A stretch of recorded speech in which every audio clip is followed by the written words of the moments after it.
Bugtong mga generic brand na lang sa paracetamol ang ginabaligya sa pipila ka pharmacy sa Davao City. Sanglit, hurot-hurot na ang branded nga paracetamol sa usa ka pharmaceutical company. Ani ang report ni Argil Relator.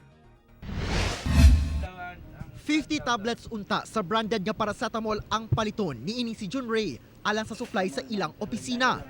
Apan wala na kunoy supply sa maong klase sa paracetamol sa usa ka pharmacy sa Davao City. Oh, biologic, wala man. Wala, so pero ang pinasin mo na lahi na brand. Okay raman.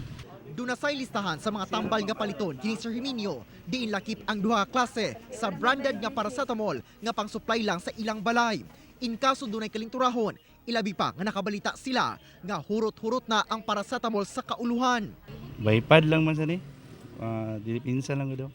Dua kapad, tas pamilya. Dito dito sa mga generic pa din. Mas nalay yung mga pwede inom. Hinoon matod sa usa ka pharmacy sa Davao City, hurot-hurot man ang ilang branded nga paracetamol, doon na pa'y supply sa ubang generic brand nga paracetamol.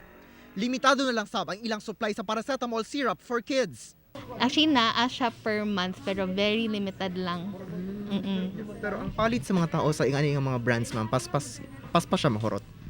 Paspas, oo, paspas siya. Kay gamay lang jud than our usual order ang maserve sa supplier. So, dali mahurot ang biogesic in particular.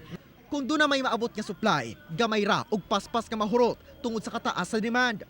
Sa laing pharmacy, doon na pa'y stock sa paracetamol, apan pahurutay na sab.